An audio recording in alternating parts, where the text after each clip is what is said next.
Hello everyone, I am starting with optical system of two thin lenses. ये इस unit का last topic है और इसमें हम करेंगे कि मान लिया दो लेंस ले रखें, थिन लेंसेज जैसे कि लिखा हुआ है। तो थिन लेंसेज यानी कि थिकनेस यहाँ पे 0 होगी, टी की जो हम वैल्यू लिखते हैं वो होगी 0। तो फर्स्ट की मान लिया फोकल लेंथ है f1 और सेकंड की फोकल लेंथ है f2, दोनों d डिस्टेंस पे एक दूसरे से रखे हुए हैं। इसका रिफ्रैक्टिव इंडेक्स मान लिया न्यू है और इसका भी रिफ्रैक्टिव इंडेक्स मान लिया कि न्यू टू कुछ भी हो ना, न्यू 1 है, न्यू 2 है। तो अब हमें लिखना है इस पूरे सिस्टम का सिस्टम मैट्रिक्स। फर्स्ट का सिस्टम मैट्रिक्स, फिर यहाँ पे हो रहा है ट्रांसलेशन, फिर से सिस्टम मैट्रिक्स। तो अब ओवरऑल जो होगा एस की वैल्यू होगी कंप्लीट का, यहाँ पे फर्स्ट का सिस्टम मैट्रिक्स, फिर होगा ट्रांसलेशन और फिर होगा S2। तो जो S होता है वो क्या लिखते हैं, नॉर्मली जनरलाइज्ड फॉर्म होती है ABCD, ये और ये नेगेटिव। तो अब जैसे कि S की वैल्यू हम S1 की वैल्यू लिखते हैं। S1 क्योंकि एक थिन लेंस है, तो थिन लेंस के लिए क्या होता है सिस्टम मैट्रिक्स 1 और जितनी इसकी पावर है, पावर क्योंकि पावर क्या है, दो रिफ्रैक्टिंग सरफेसेस हैं तो -P1 -P2 और ये 0 और ये 1, ठीक है। तो अगर हम और इसकी वैल्यू अगर हम कंपेयर करें तो -A जो होगा ये इक्वल होगा -P1 एंड P2 के। तो यहाँ से हम -A equal to -P1 -P2 लिख भी सकते हैं। तो P1 की वैल्यू क्या है, फर्स्ट जो रिफ्रैक्टिंग सरफेस है उसकी पावर क्या होती है, यहाँ पे होगी न्यू -1 डिवाइडेड बाई R1, तो ये हो गया R1। फिर है माइनस रिफ्रैक्टिव इंडेक्स न्यू -1 और डिवाइड करेंगे क्योंकि ये होता है -R2, तो आंसर आएगा माइनस न्यू -1 1/R1 -1/R2। तो न्यू -1 इंटू 1/R1 -1/R2 ये होती है लेंस की फोकल लेंथ 1/f के equal, -A equal to -1/f के इक्वल होगा। तो सिस्टम मैट्रिक्स अगर हम S1 का लिखेंगे तो ये आएगा 1 और P1 -P2 किसके इक्वल आएगा, -1/f के इक्वल आएगा, तो ये -1/f।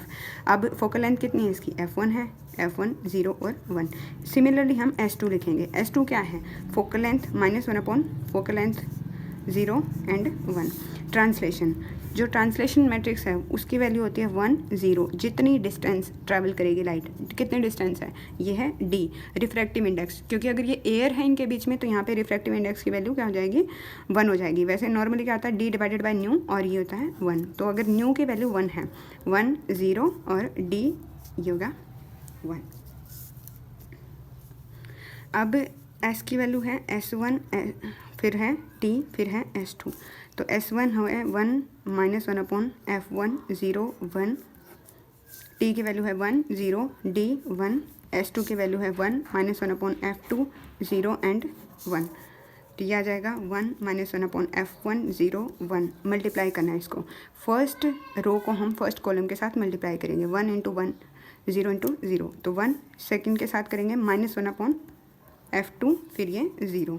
थर्ड के इसको करेंगे इसके साथ D × 1 1 × 0 D।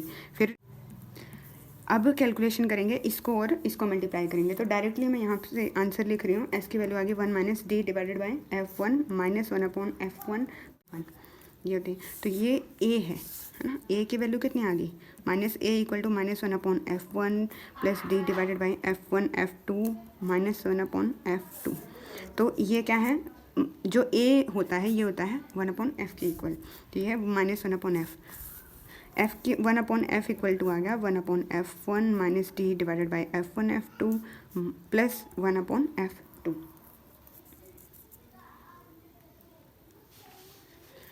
A की वैल्यू आ गई, तो इसका मतलब हमने फोकल लेंथ निकाल दी। ये जो सिस्टम है, अब इसको पूरा कैलकुलेट करने की ज़रूरत नहीं है। अगर 2 थिन लेंसेज का सिस्टम है तो उसमें हम डायरेक्टली उसकी f लिख सकते हैं 1/f1 - D/f1f2 प्लस 1/f2। अब हम एक क्वेश्चन देख लेते हैं, तो न्यूमेरिकल में करा रही हूँ डायरेक्टली एक्सरसाइज का। फर्स्ट है मान लिया, तो इसमें कई पार्ट्स हैं तो ये करवा देते हैं। The radii of curvature of a convex lens of thickness 1 centimetre, और रेडियस ऑफ कर्वेचर पहला दे रखा है 6 सेंटीमीटर, दूसरा -6। The refractive index of its material is 1.5 and it is placed in air है। तो फाइन सिस्टमैटिक्स निकालना है फर्स्ट पार्ट में। सेकंड है focal length of the lens, third है position of unit planes, position of nodal planes. तो लेंस बनाएंगे और इसका रिफ्रैक्टिव इंडेक्स दे रखा है 1.5, थिकनेस दे रखी है 1 सेंटीमीटर, ये है इसका रेडियस है 6 सेंटीमीटर, इसका है -6 सेंटीमीटर। तो सिस्टम मैट्रिक्स निकालना है। सिस्टम मैट्रिक्स क्या है, हमें पता है कि इसका कितना होता है, ये थिन नहीं है क्योंकि टी की वैल्यू 0 नहीं है तो थिन लेंस नहीं है ये, इसलिए हम क्या करेंगे, पहले यहाँ पे क्या हो रहा है, रिफ्रैक्शन, तो रिफ्रैक्शन है तो इसका मैट्रिक्स लिख देंगे R1, फिर हो रहा है ट्रांसलेशन, और फिर क्या हो रहा है, रिफ्रैक्शन हो रहा है, तो ये हो जाएगा R2, और R1 क्या होता है 1, फिर पावर का -p, फिर हो जाएगा 0 और फिर है 1। t क्या है, t इज इक्वल टू 1 और 0 एंड d, जितने डिस्टेंस है d डिवाइडेड बाय न्यू, और फिर उसकी वैल्यू आती है 1। फिर से R2 1 -p 0 एंड 1, तो R1 ये है 1 -p का मतलब है कि ये हम लिखेंगे न्यू -1, न्यू कितना है 1.5 है, -1 डिवाइडेड बाय R1 6 है, और इसका -0 एंड 1। टी की वैल्यू है 1 0, डी मतलब जितने डिस्टेंस ये इसके अंदर ट्रैवल करेगी, कितना दे रखे हैं, थिकनेस 1 सेंटीमीटर, तो 1 डिवाइडेड बाय रिफ्रैक्टिव इंडेक्स 1.5, फिर 1, फिर उसके बाद है 1 और इसकी पावर, सेकंड सरफेस की पावर, इसकी पावर है -1.5 -1 डिवाइडेड बाय -6, फिर हो जाएगी 0 और ये 1 है। अगर हम इसको सॉल्व करेंगे तो यहाँ से सिस्टम मैट्रिक्स आ जाएगा। इसको सॉल्व करने के बाद आंसर आता है 17/18 -35 डिवाइडेड बाय 216, 2/3 17/18। तो और ये जनरल फॉर्म होती है इसकी A B C and D minus, तो यहाँ से A की वैल्यू कितनी आ रही है, 35 डिवाइडेड बाय 216। A होता है 1/f के equal, 1/f equal to A is equal 35 divided by 216। यहाँ से f की वैल्यू आ जाएगी 216 डिवाइडेड बाय 35, कैलकुलेट कर लें, ये होगा सेकेंड पार्ट। थर्ड पार्ट में है focal length of lens, position of unit plane.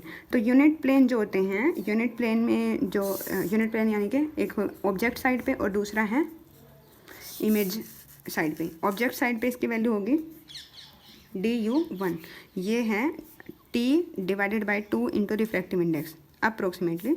तो T की वैल्यू यहाँ पे 1 सेंटीमीटर दे रखी है, divided by 2 into refractive index is 1.5, ये आ जाएगा 1 डिवाइडेड बाय 3.3। सेकेंड है DU2 की वैल्यू आ जाएगी T डिवाइडेड बाय 2 न्यू, और यहाँ पे -1/2 इंटू 1.5 -3.3।